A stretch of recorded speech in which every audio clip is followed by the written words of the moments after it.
Hey, we're at Toronto YYZ Airport. And we're on our way to London, so come with us.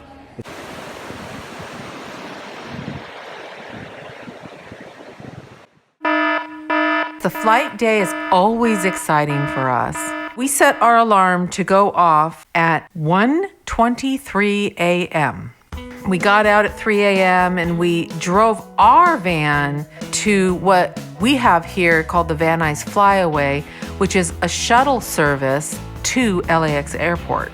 This is typically where we leave our car when we're flying out of Southern California. This is only $6 a day for a parking fee, and that is extremely reasonable. From the flyaway, we take the shuttle, which is also very reasonably priced, which takes us to the LAX International Airport, along with many other travelers. So the flight to London, the first leg, was from LAX to Toronto. The Toronto airport is a modern airport that could teach LAX a few things. It offers plenty of charging stations, and a bonus is they actually all work. Yay! The seating is very comfortable and varied throughout the terminal. We were impressed with the features of this particular terminal. And there were many options for food and drink, and there was shopping. There was many places we could go and choose food from, which was great to have that kind of variety too. Yeah, I was really impressed with that airport. We are at the gate to our connecting flight. We had no food on the first flight. Nothing. Thank goodness we bought what did we bring? Cliff Bar. We brought a Cliff Bar. But we did bring some food to hold us over until we get on this next flight to London. So we're gonna have our little wraps and our apples. For this second leg, we actually reserved the front row seats in the economy section. The benefit was the extra legroom and the ease of getting in and out of our seats. The con of being in these seats was being unable to keep anything under the seat. They're cold, bitches. What? They're cold here. Oh, and the s'more cookie. Wow.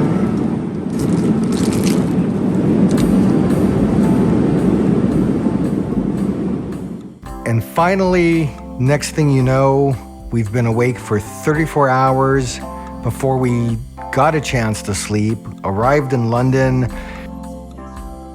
found ourselves at Heathrow Airport, where one of the first things we did was purchase our Oyster cards, which you use to travel the absolutely fantastic tube system that they have there. I love it. And we knew we were going to be in London for 5 days, so we filled our cards with 45 pounds apiece, knowing that we could top them off later if needed. And the next part of that journey is going to be the foundation for upcoming episodes. So again, we have lots to share with you about London and beyond.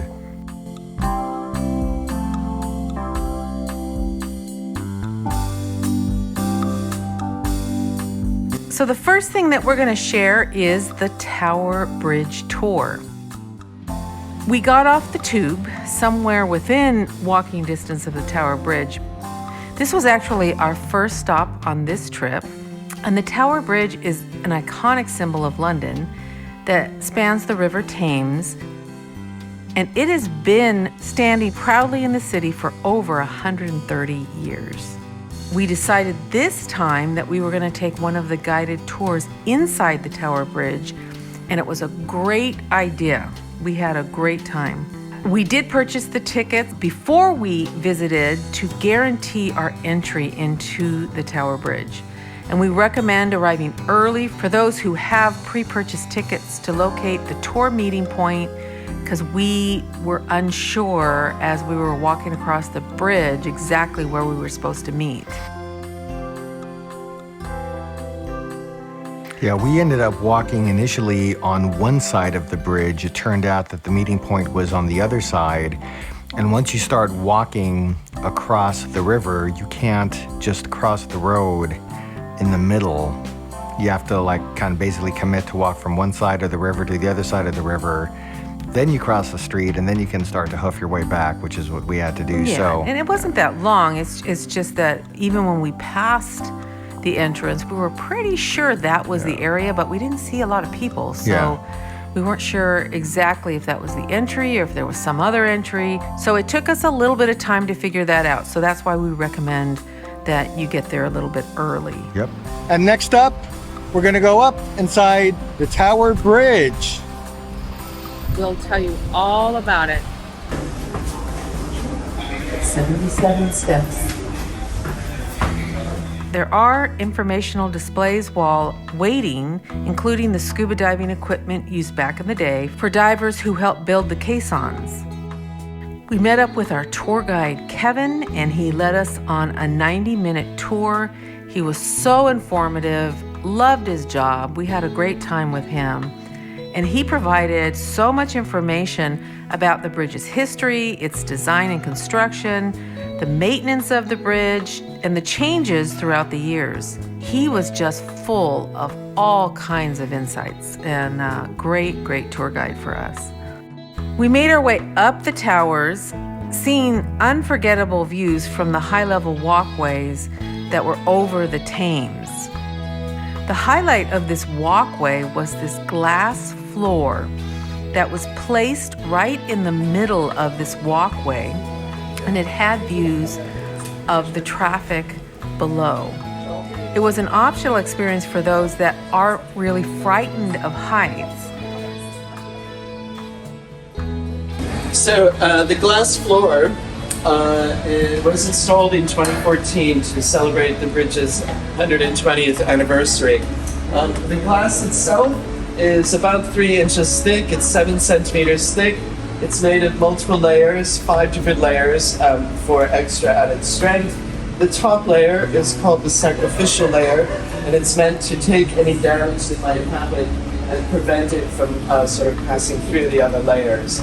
There's on each side of this walkway, what about like a foot? Maybe like a foot. A foot on each side of the walkway was solid ground. Where you couldn't see through. Yeah, you couldn't see through it. So you could walk on each side of that. And you saw people that just absolutely just could not go on the glass no matter what, and they just scooted along the sides of the glass. Yep. And for me, it was incredible. I knew it was solid, so I think knowing that in my head, it was just like, hey, I'm going for it. You know, I don't know. When I heard 3 inches in my mind, 3 inches doesn't sound like super thick. But it's engineered in a way that it's not going to break through. I know.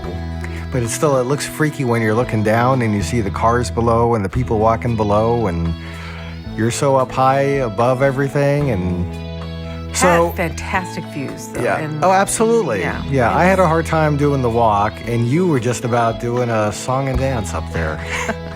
I sat on it. You did. I sat on it. You took pictures. Yes.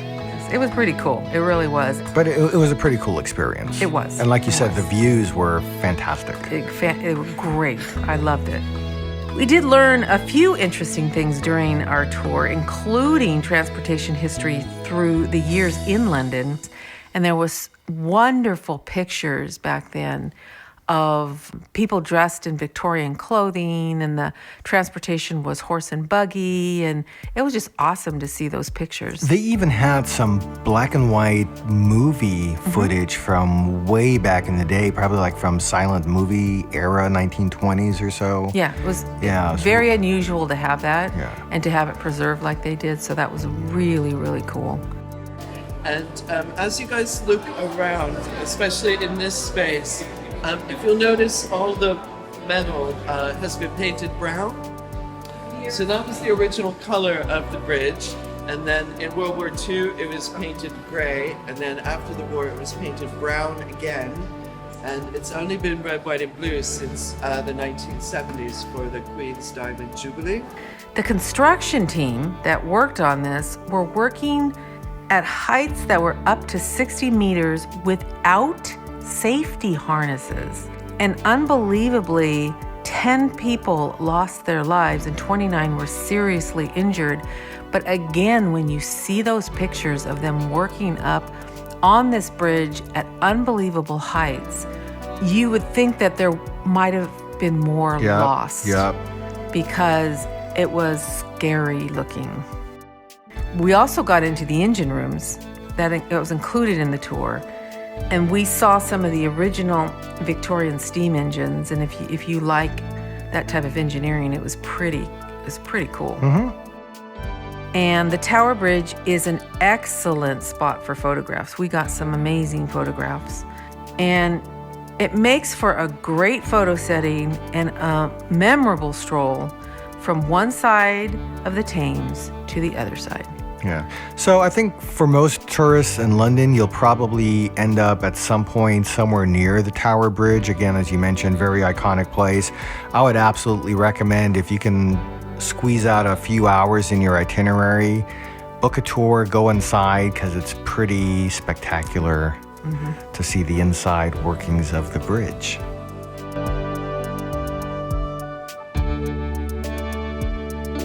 Thanks for watching. Hit the subscribe button to see our future videos and hit the like button. We appreciate it.